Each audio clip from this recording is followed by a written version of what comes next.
Okay, so we're back for more of chapter 3 here. We had finished some different examples of solving a linear equation, including using distributive property and combining on each side before moving things around. So now we're getting into some that might look a little scary, okay, a little crazy, because they have all these fractions in them. But we're going to find a method that we use that ends up allowing us to clear the denominators and change these to equivalent equations that do not have any fractions in them, okay? So this is not the only way to do it. You could deal with these fractions. You could do these equations by finding a common denominator, having all your fractions have common denominators, and then moving things around, adding and subtracting using those fractions, and that's fine, okay? The method we are going to use does include having us find the LCM, the common multiple or the common denominator for all the denominators, but then we get rid of the denominators, so we don't have to worry about them after those first couple steps. So the steps to doing this are up at the top of this section here, but let's go ahead and just work through one, and I think they'll make more sense. So the first step says to find the LCM, or the least common multiple of all of the denominators. So let's think about what least common multiple means. I'm sure it's something you remember hearing before. So remember we said a multiple, we talked about this in chapter 1, a multiple is what you get when you count by that number. So if I'm finding multiples of 2, I'm counting by 2. Okay, it goes on forever. If I'm finding multiples of 4, I'm counting by 4. If I'm finding multiples of 6, I'm counting by 6. So I want to find a common multiple, okay? Now really, I can find any common multiple, any number that's in all 3 of those lists. It doesn't have to be the least or the smallest, but that does keep our numbers a little smaller, but either way it will divide out at the end. So let me just actually keep going with this one for a minute here, just so I can show you something in a minute. Okay, so if I look at these 3 lines, and I look for something like 4 is in both of these, but it is not is a multiple of 6. 6 is a multiple of 2 and 6, but not of 4. If I look for something that is in all 3 lists, I see that 12 is the first number that is in all 3 of those lists. Okay, sometimes it's easiest to start with the list that has the largest numbers in it. Starts out with the largest, and I can say, okay, is 6 in these, is 12 in these. It just kind of cuts down on which numbers you need to look at. Now, you might also notice that 24 is also in all 3 lists. Okay, so again, 24 is a common multiple. It's not the least. We don't have to use the least, but it keeps our numbers a little bit smaller. So I'm going to say let's use 12. So my LCM here, my least common multiple, is 12. That is also then what I would use for my least common denominator. That's what I would use for my denominator if I were changing them all to the same denominator, which is not quite what I'm doing. So I'm just going to rewrite the problem so I have a little bit more space around each term for what I need to do next. Okay. So if I look at the second step up here, multiply every single term in the equation by that LCM, or I can think of it as the LCM over 1, right? We can have that over 1 to make it a fraction. Every single term. In this case, all of my numbers, all of my terms are fractions. But even if I have a situation where I have terms that are not fractions, even those get multiplied by the LCM. Because if you think about it, what I'm really doing is I'm saying, okay, I'm going to multiply the left side by the LCM and the right side. And if I multiply a side that has more than one term, I need to distribute it. So that's really what's happening here. So I'm going to multiply every single term by 12, or 12 over 1. I'm going to throw this in parentheses too, just to remind myself that it's not 12 minus 1/2, it's 12 times negative 1/2x. I'm going to multiply this term by 12 over 1, and I'm going to multiply this term by 12 over 1. Okay, so let's just stop for 1 second.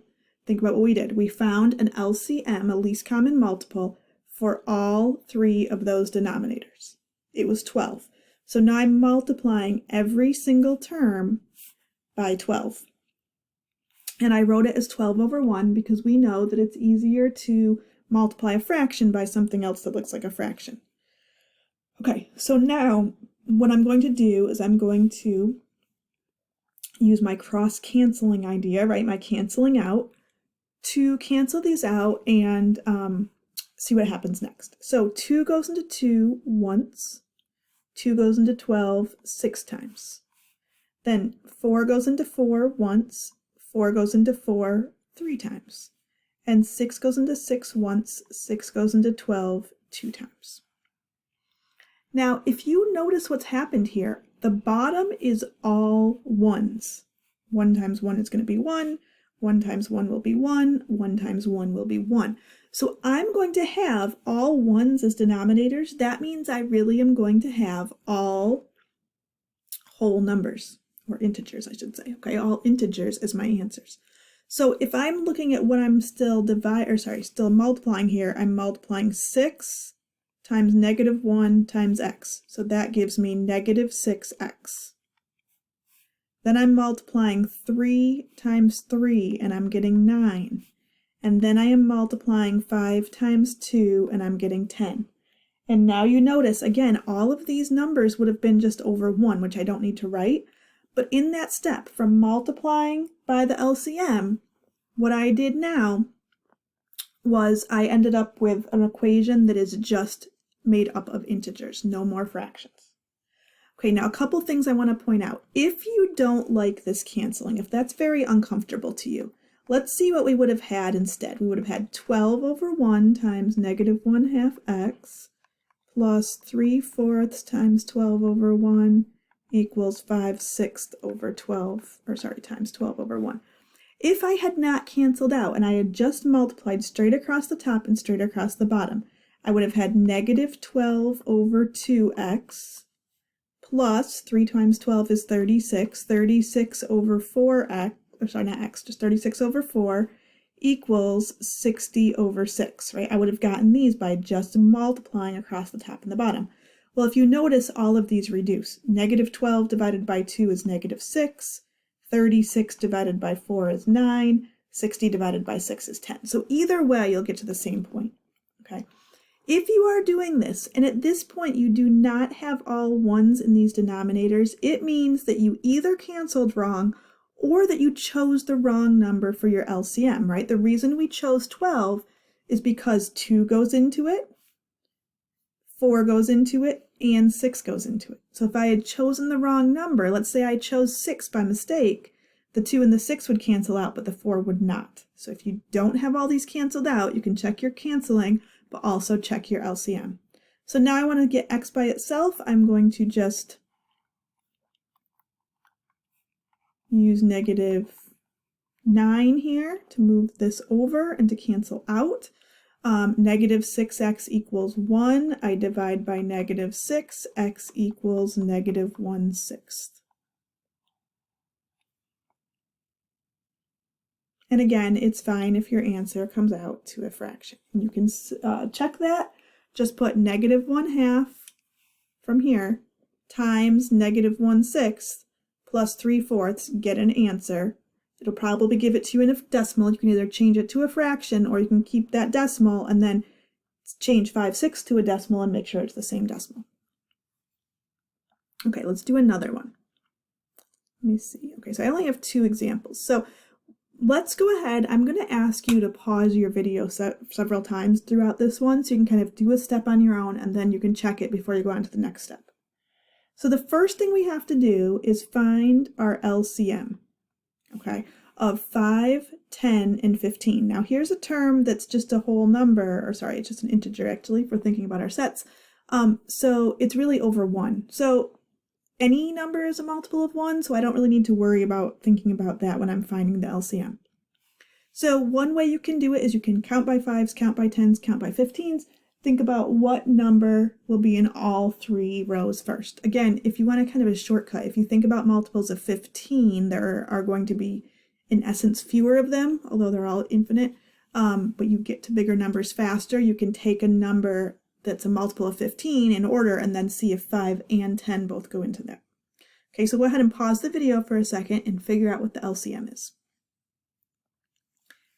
Okay, so hopefully you figured out that the LCM is 30, right? If I count by 15s, 10 does not go evenly into 15, but then the next multiple is 30, and 5 and 10 both go into that. So again, I'm going to just rewrite this so I have a little bit more space around it. And I'm going to write that -4 as -4 over 1. Okay. So my LCM is 30. Again, I can write it as 30 over 1 since I'm going to be writing it next to fractions to multiply. So I'm going to multiply every single term by 30 over 1. It doesn't matter which side you put it on, but I kind of like to have it separate from the x, but either way is fine. Okay, so what I would like you to do now is pause the video, go ahead and do your canceling, or if you're not comfortable with the canceling, do your multiplying and then reduce. Okay, so either way, either cancel or multiply and then reduce. If you cancel, if you can go ahead then and multiply, that'd be great also. So go ahead and do that, and then you can start the video again to see how I go through it. Okay, so you can see that I did my canceling here. Nothing cancels for this term because there's just a 1 on the bottom, right? It's not a fraction. It was started out as an integer, so we're just going to multiply across the top. So I said 5 goes into 5 once into 36 times, 10 goes into 10 once into 33 times, 15 goes into 15 once, goes into 30 twice. So now if I think about what I have here to multiply, sometimes it helps me to kind of circle it because in all this mess I can see what's not crossed out. So I have a 6 and a 3 and an x here, so I have 18x. I'll write over that in black in a minute so it's easier to see. 1's on the bottom. Again, 1's on the bottom. 7 times 3 is 21. I don't know if you can hear the train in the background. I'm a couple blocks from the train tracks, so it's going by right now. Over here, -4 times 30, only 1's on the bottom. And then here, 2 times 7 times x is 14x. All right, so again, I said let me just go over this in black if that's a little easier to read. So 18x minus 21 equals -120 plus 14x. So again, all of the denominators canceled out. If you were not comfortable with canceling here, for example, you'd have had 30 times 3 is 90 over 5. 90 divided by 5 is 18. So you would have gotten the same thing. Okay, now we're back to a situation from this point on. It's exactly what we did in the last video. So we're just moving things around. So remember, you can choose to move any of those 4 things around. So I'm just going to choose to add the 21 to both sides. I add it to the other constant term, not the term with an x. So 18x, this cancels out, equals -99 plus 14x. Okay, so think about what this means. I had 120 negatives and 21 positives. So when I canceled all those positives out, I had 120, I took away 21.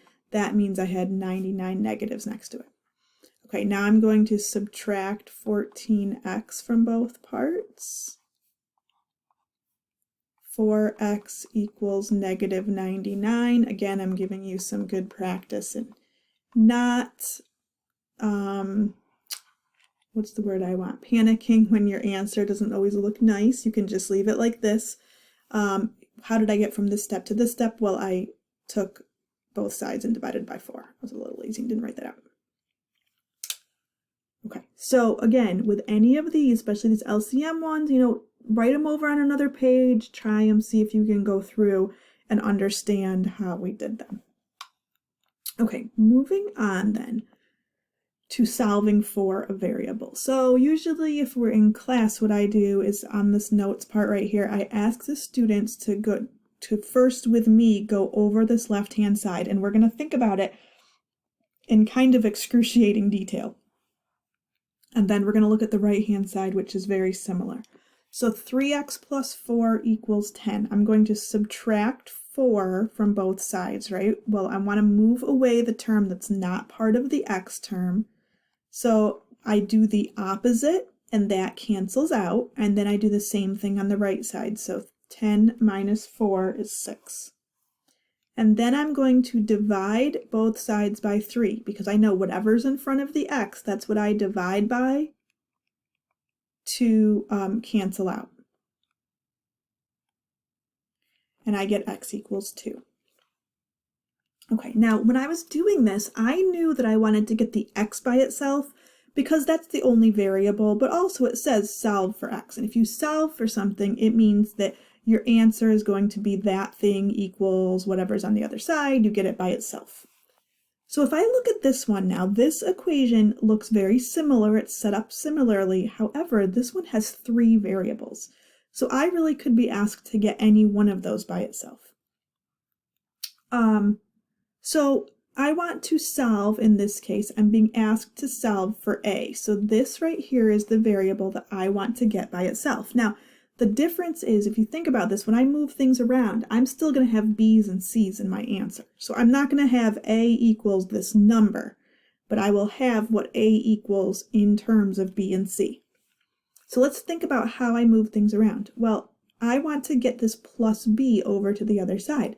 Just like I just talked about, if I have a positive b, I'm going to subtract it from both sides, and I'm going to get 3a equals, this cancels out.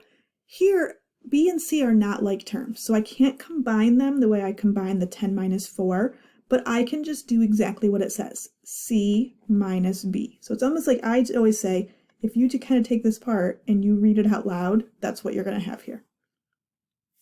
Okay, they're not like terms, so I can't combine them into one specific term, but I can still show what's happening. Now, I want to get a by itself, so thinking again about what we do when we have a more standard-looking equation, what do I do here? Well, I want to divide by whatever's in front of the a, because that will get rid of it for me by having a 1. So in this case, I'm going to divide by 3. Now again, c, b, and 3 are not like terms, so I can't combine them, but I can just say c minus b divided by 3. Now this might not look like we did anything good, right? But if you think about this, one place this comes in is like formulas. So let's say I have a formula for the area of something, or, you know, whatever it could be. It could be how high something is going to go, or the number of, you know, the speed something's going to go in a certain situation. Any kind of formula. And let's say that I am running some experiments and I'm changing C or B, okay, and I want to know what the value of A is each time. Well, here A is kind of in the middle of all this stuff. Here A is all by itself, so it's easy to find a value of A if I just have to plug in C or plug in B, okay? Those are right there, and as soon as I plug these in, I automatically have A. I don't keep having to solve for it. So it says here, solving for a variable means that we want to get one specific variable by itself on one side of the equal sign. If there's more than one variable in the equation, we will not be able to find the solution to that variable, but it will be set equal to an expression containing the other variables. So that's just a lot of words saying what I just said, right? You're not going to get a number value, but you're going to say, okay, if I'm solving for x, x equals all this other stuff. So go ahead and try number 1, please, because that one is very similar to the one we just did. So go ahead and try that one. Okay, so you can see what I did here. Again, it was set up basically identically to the one up above. Subtract m from both sides. That means the m's cancel out. Ax equals n minus m. I want to get rid of that a, so I divide both sides by a, so x equals n minus m over a. Okay, let's look at the next one. So we want to solve for x. So we want to get x all by itself, right? X equals whatever else. Well, that's similar to before when we're subtracting, or when we're, solving for x.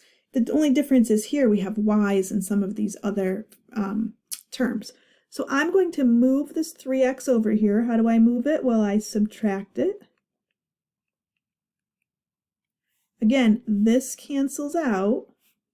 And over on the left side, I have 2x minus 8y equals 7y. Well, just like if these were constants, I want to get them all to the right side because I want x to be by itself. So I'm going to add 8y to both sides. And this is nice because when I get over to the right side after these cancel out, 7y plus 8y, those are like terms, so I can combine those. Okay, so I'm right now at 2x equals 15y.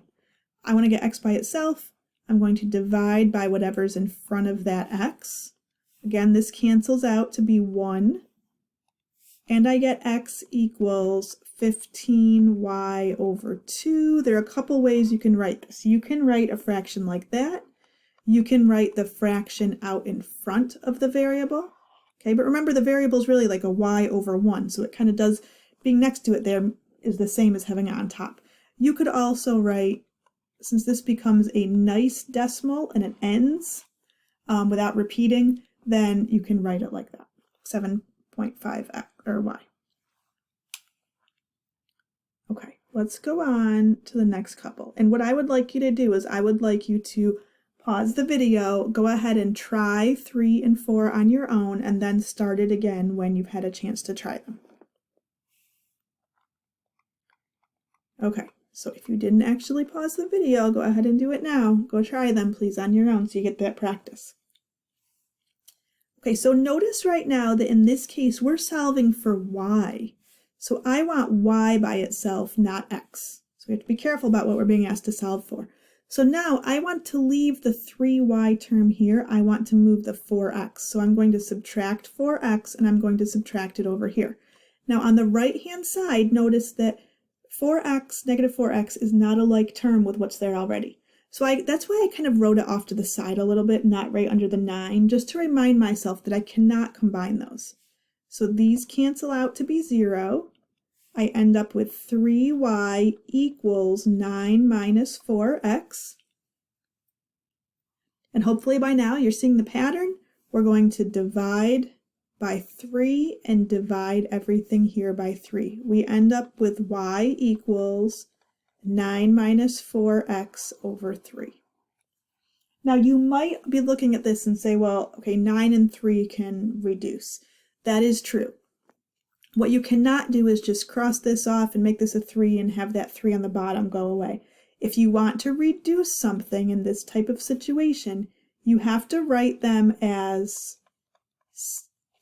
separate fractions. Okay, so it's 9 thirds minus 4x thirds, which this makes sense that these two are the same because if I'm subtracting two fractions with like denominators, I can just subtract or add the top. So you can see you would get that. So now at this point, now I could go ahead and say, okay, this is 3 minus 4x over 3. If you wanted to do that. Okay, this one is a volume formula actually, right? You don't really need to know that, but this is the volume of a rectangular prism, like what we would call a box. So volume is length, width, height, but even if you don't know that, it doesn't matter. We're just solving for h. We're trying to get the h by itself. So let's think about kind of doing this in one step here. What's happening here? Well, L and W are both getting multiplied by h. LW is being multiplied by h, so we can divide by that all in one step. Because what's going to happen here is the L's are going to cancel out to be 1, and the W's are going to cancel out to be 1, and I'm left with just h. On this side, I have to have both of them. So I end up having h, oops, that's not right, h equals V over LW.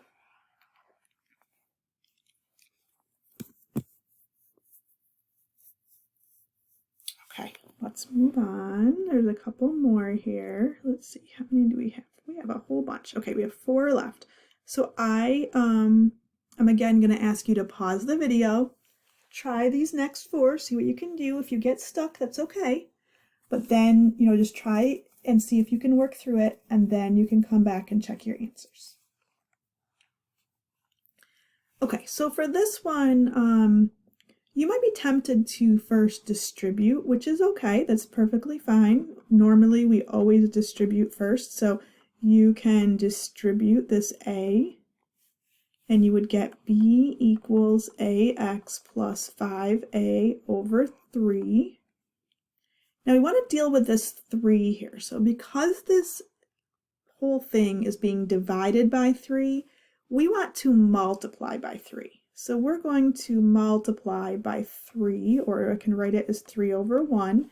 And what happens here, remember, is this does not get distributed. What happens is that the 3 cancels out there, right? That's our reason for doing that. It's really like that LCM method above. It's just that I only have one denominator now. So I get 3b equals ax plus 5a. Now remember, I'm solving for x. So just like any other time, I can take this other term, 5a, subtract it from both sides, remembering again that this left side cannot be combined. I'm going to go up here with my next step. So I have 3b minus 5a equals ax. And then finally, I divide by a to cancel that out. So I can either write it all like this and have x equals 3b minus 5a over a. Or as we get a little further with some other topics where we have some equations in this form, I'm going to ask you to write it under each term separately. And the reason is for what we saw last example, where now I can cancel those out. I can simplify one or the other in the correct way. So x would really be here 3b over a minus 5. But I'll take either of them. You don't have to worry about the simplifying yet, as we're getting, just used to it here. All right, the next one. So I want to solve for a, and I have a squared here, okay, which is a little bit different. So I want to subtract b squared from both sides. A squared equals, these are not like terms, so I have to keep them separate. Okay, now I know what a squared is. I know what I get when I multiply a times a, and that's a squared. And I know what that is, but I want on the left side to just have a, not a squared. So I want to sort of get rid of that a. So the opposite of squaring is, you might have guessed already, a square root. So I'm going to take now the square root of both sides of this. If I take the square root of something squared, I just get a. It's as if, just like before when things cancel each other out, the square root and the square sign cancel each other out. So on the left side I have a, on the right side I have the square root of c squared minus b squared. And I'm just going to leave it like that. I can't cancel it out with these squares since they're being subtracted under that sign. All right, so solving for w. Okay, I'm going to show you a couple different ways to do this. Again, we can start out by distributing. So I could distribute this t through here. So I get tw plus tx equals 3. Again, always think about what you're trying to solve for. That's what you want to have by itself. So I would subtract tx from both sides. I get tw equals 3 minus tx. Divide both sides by t. I could have w equals 3 minus tx over t. Or I could call it w equals 3t minus tx over t. And if you notice, these t's cancel out. So I would end up with w equals 3 over t minus x. Those mean the same thing. Okay, now let's just look at one other way I could have started this. Here's my original problem again. Now, I know that I'm trying to get w by itself, so I'm sort of like unpacking this w. Notice that when I distributed the t, then I just had to take that t back out later. Because the w is only inside these parentheses and not outside, another option would have been to divide by t right from the beginning. That gets this t right out of here, and works toward getting that w a little bit more free. So now I have w plus x equals 3 over t. All I have to do now is subtract x from both sides. W equals 3 over t minus x. You see we get the same thing as we did over there. Just another way to think about it. Okay, if there had been a w outside the parentheses and a w in, I couldn't have done that. Okay, or if it had been something else like this plus something with w or anything, I couldn't have done it. Because it's just one term here, I can kind of get rid of that t. All right, and then last one, solving for x. Again, there's x on both sides of this equation, so I need to move them around. But the good thing is if there's x on both sides, they're like terms, so I can move them around. So I'm going to choose to add this x. You could also have chosen to subtract the 2x, it doesn't matter. So 2x plus x is 3x, 3x plus y equals w. I want to get rid of the other stuff. W and y are not like terms, so I'm going to write them kind of offset from each other to remind myself of that. And then to get x by itself, I just divide. It won't make any difference here if I write the 3 under each term separately because it won't divide by anything anyway. Okay, so that's solving for a variable in an equation. Okay, very much the same process as we were doing before, but things don't combine the same way because they're not like terms, and we don't end up with a number answer, we end up with an expression on the right side.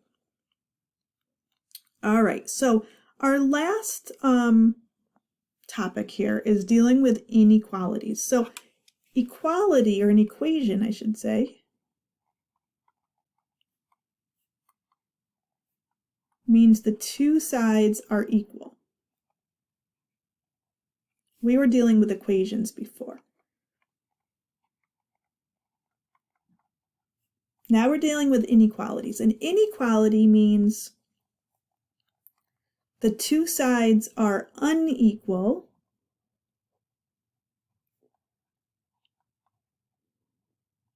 but have a certain comparison, I'm going to say. Now technically, there's an inequality sign that is just equals with a slash through it, like this. Just saying simply that they're not equal. But we're not really going to use that too much, so we're going to, or at all actually, so we're going to use these signs, which you might remember from before. And often people don't really remember which is which, and that's fine. So for now, let me refresh your memory, then you'll remember. So this way is less than. This sign is less than or equal to, which if you look at it, it's literally the less than sign and the equal sign kind of put together. This one is, let's switch colors, make it a little easier here. This one is greater than,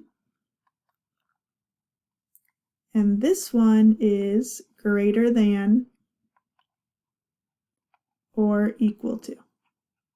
Okay, so ways to remember these. Well, one way you might remember learning in another class is like something about the alligator, right? So like the bigger side of the sign is the mouth, and it's going to eat the bigger number. So if I have, 5 is less than 8, it means that the bigger side, right, this is where the teeth go for the alligator, is going to eat the bigger number. Well, if it's pointed this way, it must mean that the number I said first is less than the bigger number. Or I can go the other way. Another way is you can think that this sign is sort of like a tipped over L, right? So that sign makes less than. The other sign does not. Okay, so let's just talk about getting into it first, okay? How many real numbers are there that are equal to 5? Well, if I'm saying I want you to give me a number that equals 5, the only choice is 5, right? I mean, we can say, 10 divided by 2, but that's really an expression. So I'm just saying just 5 is equal to 5. And so on a number line, if I have part of a number line here, then I could show it on the number line just by coloring in just on the 5. If I said, I want you to color in everywhere in the number line that's equal to 5, that's all you would do. Okay, how many real numbers are there that are less than 5? Well, if I'm thinking about this same number line again, I'm going to expand this a little bit here, just get some more numbers on here. Where are the numbers that are less than 5? Well, an example would be 4, or 3, or 2, or 0, or -8, or -560, okay? Those are all less than 5, but also think about things in the middle, like 4.5, or 3.2, or 2.99999, okay? Those are all real numbers, right? Real numbers include all those decimals and fractions. Those are real numbers that are less than 5. So how many are there? Well, they're an infinite number. Now, infinite doesn't mean everything.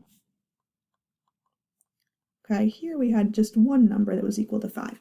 Here we have an infinite number. Infinite does not mean that every single number is less than 5. Infinite means I can't count how many are less than 5, right? So it's kind of weird because there are an infinite number of numbers less than 5. There are also an infinite number of numbers greater than 5. So it's kind of a weird concept. So how can we show this on a number line? Well, we can show this by saying, let's see, let's pick a number that'll, or a color that'll show up.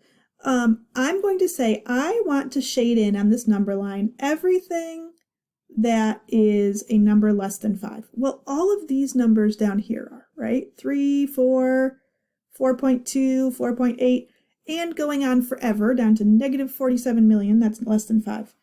5 itself is not less than 5, so I can't shade in 5, but I want to shade in the closest thing possible because 4.999999999 is less than 5. How can I physically get that close, right? Well, here's what we do. Instead of trying to draw right up to 5 without being, as physically close as possible, we instead draw an open circle on 5. So an open circle means 5 is not included. Because if I say, I want you to buy something that's less than $5, it can't be $5. That's not less than $5. So we do an open circle and then we shade up right up till that point. Now you can also, let me write this over here. I mean, here I have two different colors, so it's a little bit easier. But when I'm writing this on paper, just with a regular pen or paper, I usually do the shading above the line just so you can see it better. Okay, it's up to you. I want to make just sure you can see it.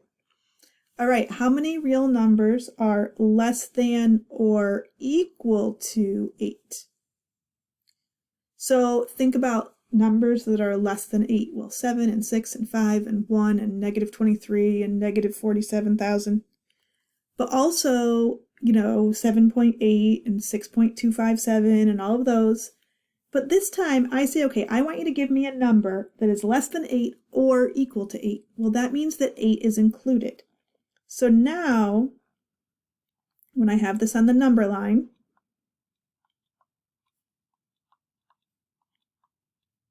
which I made kind of big here, all of these numbers are less than 8. But I'm also being asked to find which numbers are less than 8 or equal to 8. So first of all, once again, they're an infinite number of numbers, right? How can we show this on the number line? Well, now instead of an open circle, I'm going to color in this circle, or we call it a closed circle on 8, because the number 8 itself is included. So essentially what I'm doing is I am shading in any value that is making this inequality true, that in this case is less than or equal to 8. So that includes all the numbers below 8 and 8 itself. And why do I have to shade in like this? Why can't I just do dots like that? Well, because I would have a dot on 5 and a dot on 4.99999 and a dot on 3.7 and a dot on 3.71 and a dot on 3.71111, right? It's no way I can physically do that. So we just shade it in because there's no gaps there. Anytime you have any two decimals, there's going to be another decimal in there, in the middle. Okay, so if we have a statement that says that one side is less than or greater than, we use an inequality. So I'm going to put these in here again: less than, greater than, less than or equal to, greater than or equal to. Okay, when we solve an equation, we find one single value of x that makes that equation true, right? If I say, give me a number that equals 7, it's only 7. When we solve an inequality, we find what we call a solution set of values that make that true. So we might find anything less than 3 will make this true, right? What are the numbers that are less than or equal to 8? Well, there are a whole bunch of them.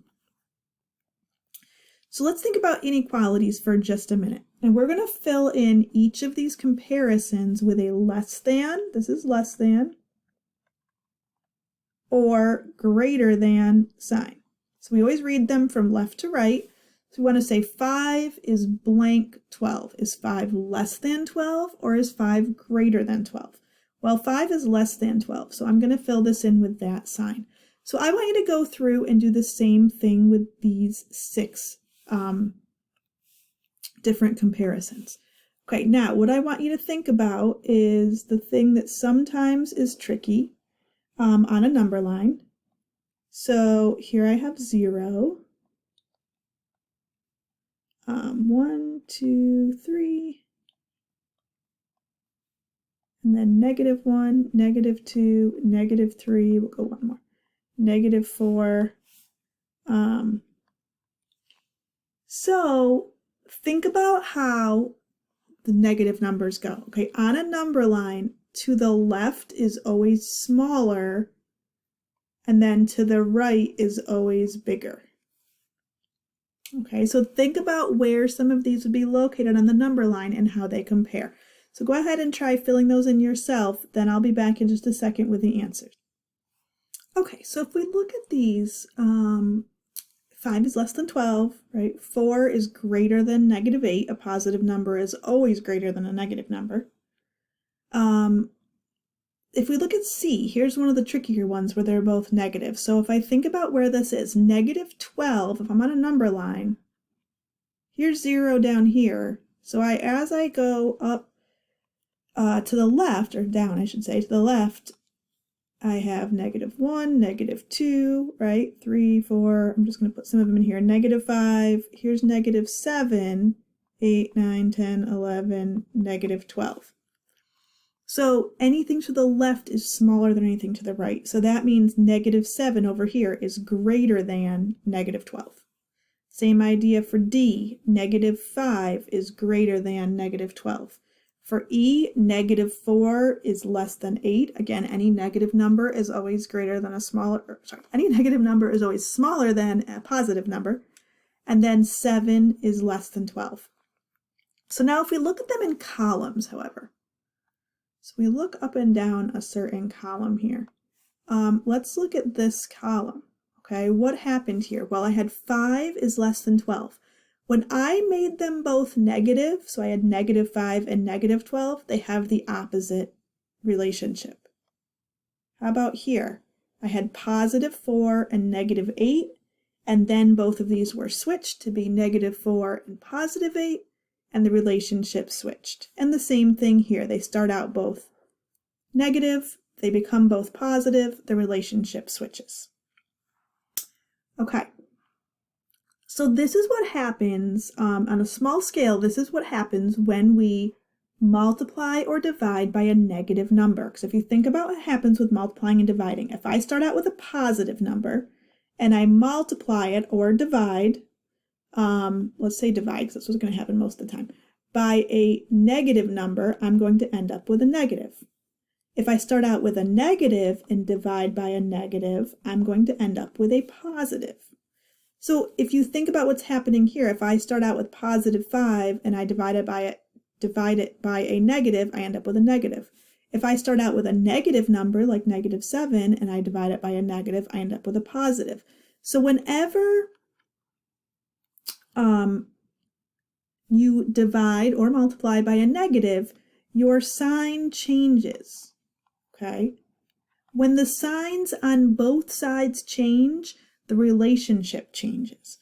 So we'll see in a minute that when we're working with these inequalities, if we multiply or divide by a negative number, the inequality sign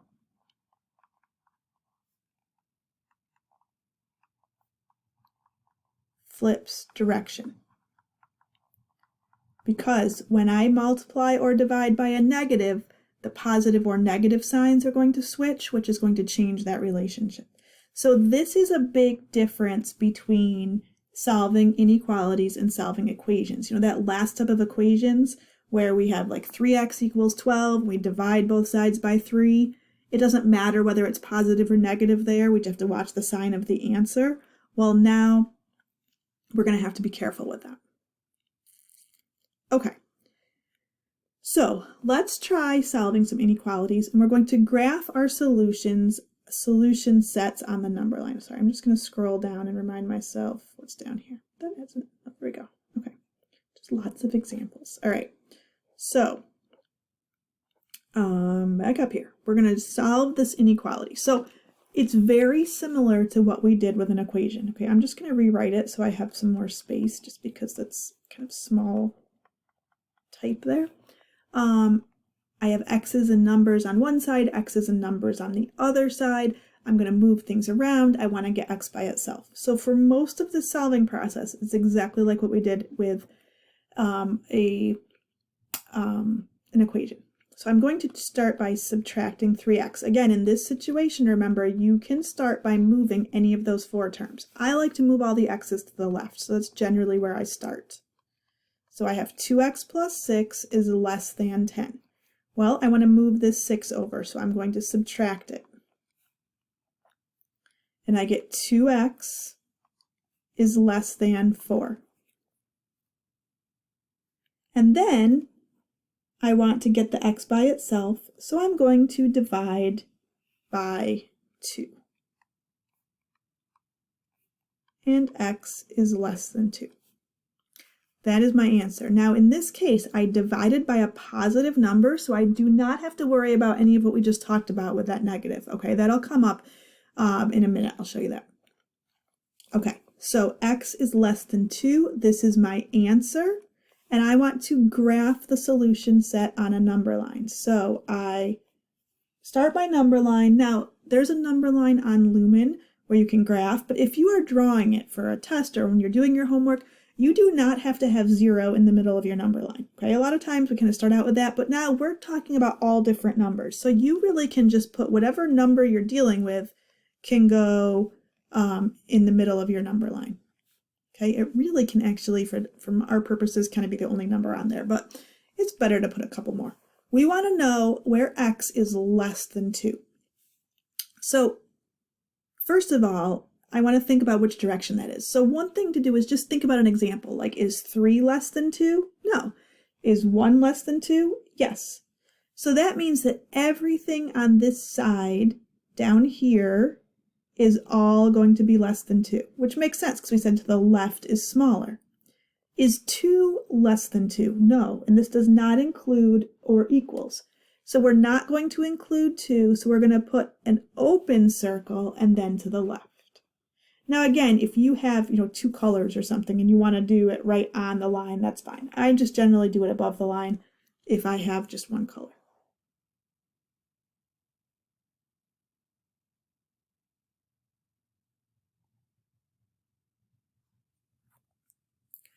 Okay.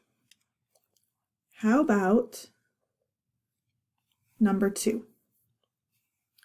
So again, following our pattern of what we did when we were dealing with equations, we want to start out by distributing. Okay, so we're going to distribute this -2 through here. We get 5 minus 8 plus 2c. So -8 plus 2c. Okay, now I look at the left-hand side and I see that I have 2 terms here that are alike, 5 and -8.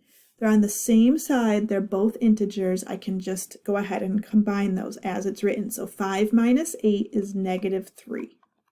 I'm not doing anything else right now. So I just copy everything else.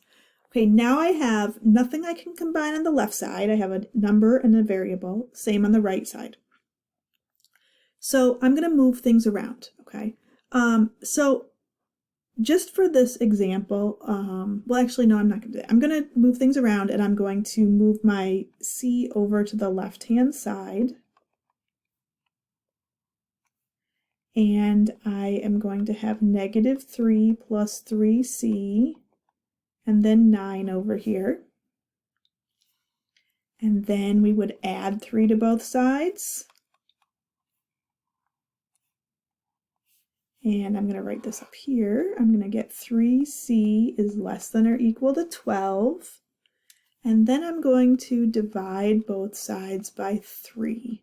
So c is going to be less than or equal to 4. Okay, so what I'm going to do here is now put it on my number line. Here's 4.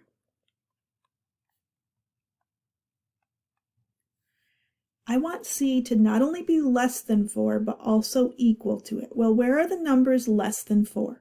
There's 3 and 2 and 1.8 and -50, right? All going down to the left. And then I want to include 4. So this time I have a closed circle. And then that is going to the left. All right, so again, I can't list out every number that's a solution to this because they're an infinite number, but that's what this shading does in visual form. All right, let's look at the next one. Okay, so I have number 3 here. I have 14 is greater than 2 times 3x plus 10. So again, we want to simplify by distributing. So I'm going to distribute this, 6x plus 20. I'm going to subtract 20. This will be -6 is greater than 6x. Now there's a little bit of a difference here, okay? My x is on the right side. It just ended up that way because that's the only place there were x values. So I can go ahead and keep it on the right, and that's okay. Let me show you what happens here. I can divide both sides by 6. I get x here, and over here I get -1. So what I have right here is saying that -1 is greater than x. Well, think about it this way. If I say, let's write this out here in words. If I say Bob is older than Maya, okay, Bob is older than Maya. If I write it the other way, I'm not going to say, well, Maya is older than Bob. I have to switch the relationship, and I have to say that Maya is younger than Bob, right? If I write it the other way. Same thing happens here. So if you prefer to have your x on the left side when you're figuring out your number line graphing, you can do that, but you have to switch this the other way. Now, this is not the same as flipping the sign when there's a negative, because in that case, the two sides stay the same and just the sign flips. Here, everything flips. So saying that -1 is bigger than x is the same as saying that x is smaller than -1. So now if I go ahead and graph this, here's my -1. I want everything less than it. That's going to be to the left, not including -1. I think this way, with the x on the left, is just easier to understand in my brain, that x is smaller than -1. This means the same thing. -1 is greater than x. That means x has to be down here somewhere, right, smaller to the left of -1. But it's just easier for me to see it when I have the x on the left. Okay, let's look at the next one, and then I'm going to have you do a couple on your own. So here, 3 times 6 minus w is less than 45. So again, I distribute to start out. I get 18 minus 3w is less than 45. I want to keep the w's where they are because that's the only place they are. I'm going to move the 18 over. And I get -3w is less than 45 minus 18 is positive 27. Okay, now I'm going to divide. I always divide by whatever's in front of my variable. So I'm going to divide by -3. So on the left side I get W, on the right side I get -9.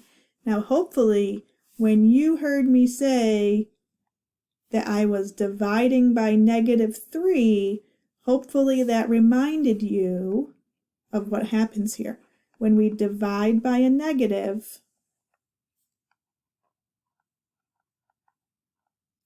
the inequality sign flips direction. So up until that point, I had a less than. In this case, the less than becomes a greater than, okay? Because I had a negative here and a positive here, when their signs switch because of that division by a negative, just like we saw in our little example above, the relationship switches. So we need to remember to do that right in that step. It does not that you wait a couple steps to do it. So again, now let's graph our answer. Here's -9. If you're going to put other numbers on here, remember that 0 is to the right, -1,000,000 is to the left. So that's kind of remembering where to put those numbers. I want now W to be greater than -9, not equal to, but greater. So there's an open circle, not including -9, but it includes -8.9999, which is right next door. And then it goes to the right. That's where the numbers are that are larger. Okay, so I am going to pause the video for a minute. I want you to pause the video, and I'm going to fill in the rest. So you pause the video. When you are done with them, come back and check your answers, please. Okay, so I'm coming back here with the answers up for the next few. So number 5, I think is pretty self-explanatory. As you work through it, you're going to distribute. You can pause here and be able to check your answers. The one thing I don't want you to get confused about is at the end, when you subtract 20.3 from both sides, you will get 0 on the right side, and that is okay. Don't think you messed up. Don't try to move the inequality sign somewhere. People try to do that. 0 is a perfectly good number. So you end up with 10y is greater than 0. Divide both sides by 10, y is greater than 0. That's perfectly fine.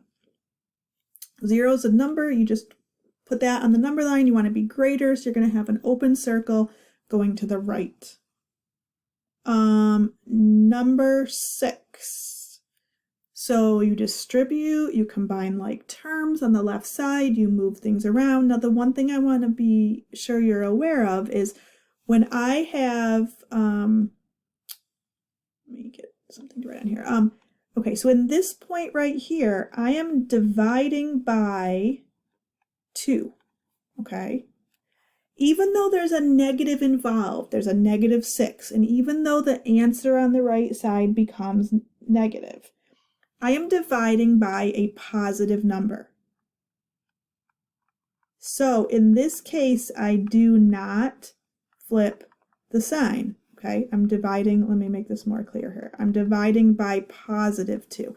So it doesn't matter that there's a negative somewhere in the problem. It's only if I'm dividing by a negative or multiplying by a negative that this flips the sign. So it's less than here, it's less than at the end, it's going to be U, it's less than -3. Again, open circle and to the left. Okay, number 7. And again, if you need more time to go through all these steps, obviously pause the video. Number 7, we distribute, remembering from when we talked a little the first video, this is like a -1 here. So I'm distributing this negative or -1. So -1 times 9x is -9x, -1 times 6 is -6. And then on the other side, I just distribute a 4. Combine like terms. I kind of underline the like terms on each side that I can combine before I start moving things across the inequality sign. I do that. Now in this case, I do divide by a -15. So that means the sign does flip. So it goes from greater than or equal to less than or equal to 1/3, and I have a closed circle to show that I'm including that, and then it goes to the left. Okay, number 8. I have one here. It only has one term on the left side, but it is a fraction. So you can multiply both sides by 2. That's really the LCM in a sense, right? There's only one fraction, so its own denominator is the common one. I multiplied both sides by 2. Remember, you don't want to distribute this 2 here because it's canceling out. So on the left-hand side, the purpose for having that 2 is to cancel it out with the denominator. I multiply the right side also, so I end up with x minus 3 is greater than negative 10. Add 3 to both sides, x is greater than negative 7, close or open circle, sorry, I keep saying that wrong, on the graph. Okay, so 9 and 10 is what we have left. So I wanted to go over these because we didn't really mention these before I let you loose there. So this is called a tripartite inequality. Okay, if you think about what this word means, tri means 3, right? Like tricycle or triplets. So all this means is it's in 3 parts. Instead of having 2 parts for an inequality, it has 3 parts. Think about when you might hear this in everyday life also. You might hear, let's go back to Bob and Maya.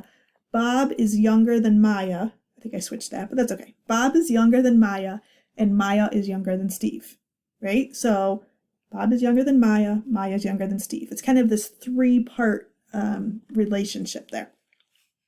So this is a tripartite inequality. What we are going to do is we are always going to start in the middle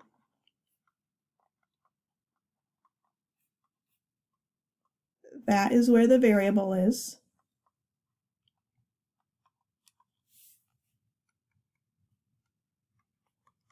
And we have to do the same thing to all 3 parts. So just like before, I would say whatever you do to the left side, do to the right side. Here, whatever you do to the middle, you have to do to the left and the right as well.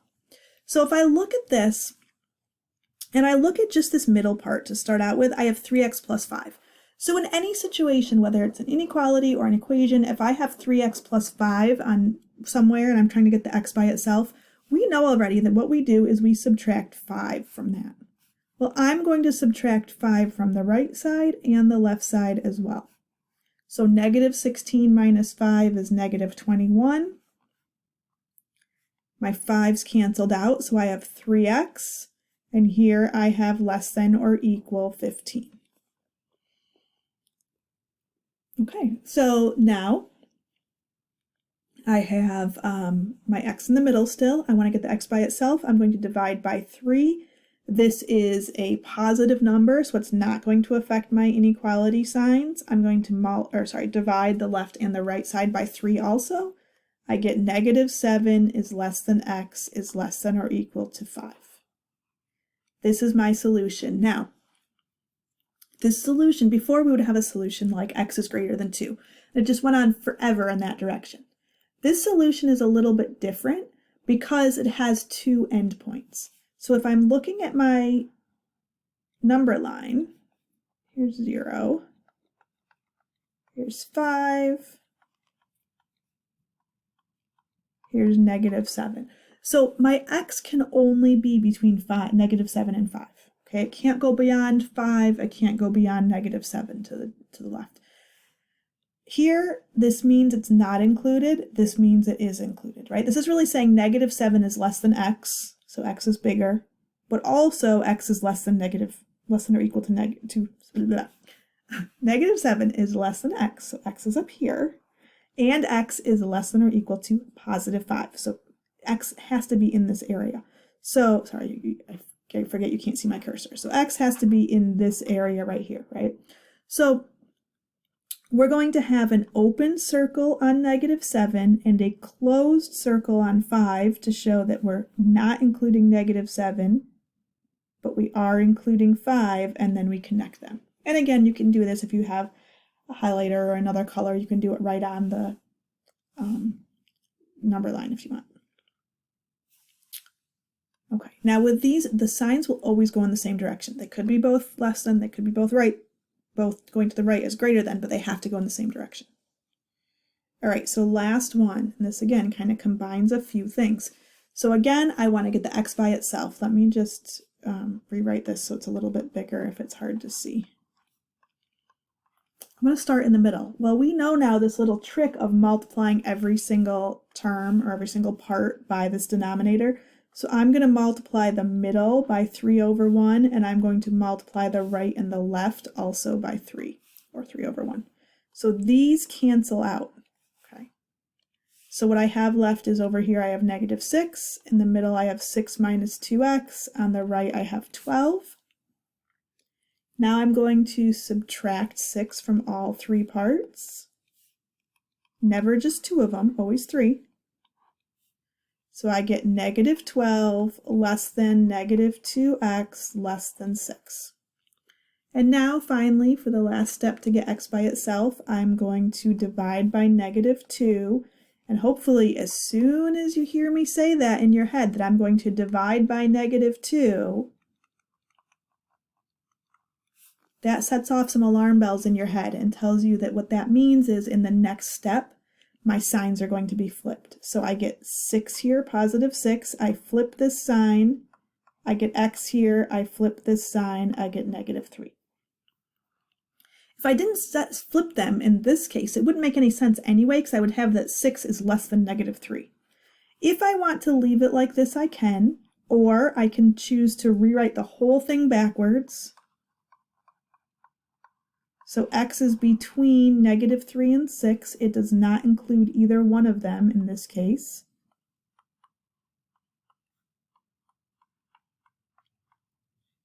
So it's going to be open circle here, line in the middle.